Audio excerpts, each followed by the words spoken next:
Peter Chang, and welcome to part 8 of our RC car buggy build.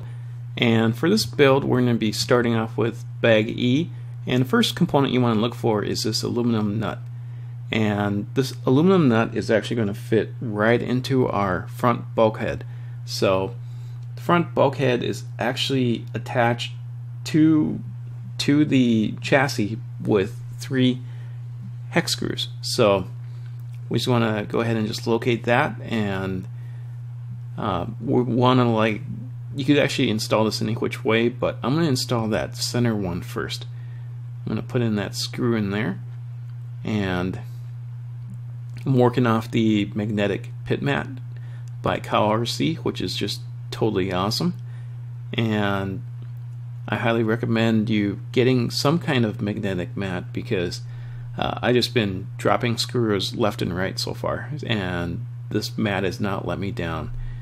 So just want to let you know, and pretty much it's a very straightforward install, and everything fits very quickly and very easily in this one.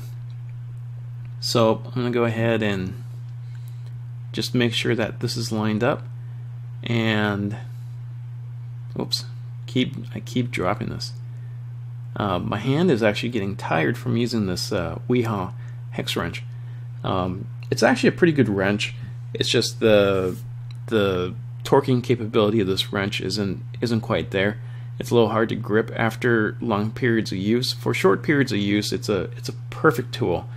However, if you're just sitting down and you're working on hours and hours, the hoodie wrench is actually the one you want to get. But you know, a hoodie is much more expensive, and the Weehaw one is just like $2 or $3, and it's much more affordable. But anyways, it is a nice tool to have. It's way better than the say the kit wrenches that come with the kit. And that is looking pretty good. I'm pretty happy with the way that the front bulkhead is going in. That is looking very nice. Alright, I'm getting excited about this front gearbox. And your front gearbox actually has the longer outdrive. Just so you remember. So, because we've built 2 gearboxes. The rear one also fits in the front too, but just make sure you grab the one with the longer outdrive. So the longer outdrive fits right below the steering column, and this should sit flush to the chassis. And on my kit there are no fitment issues. I didn't have to sand anything. Everything just went in perfect. And also making sure that the steering column does work before you screw everything in, just to make sure. It should totally be fine. And I'm just getting excited about this build. So on the bottom there's just going to be four screws that go right in there, and that holds the gearbox to the front bulkhead, which is attached to the chassis. So let's get that in there. There we go.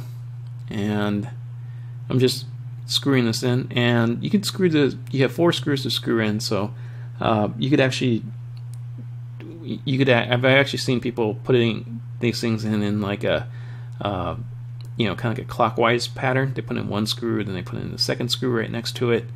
I would highly suggest using a star pattern, where you put in 1 screw in, and then you go diagonal, and then you put in the opposite screw in there.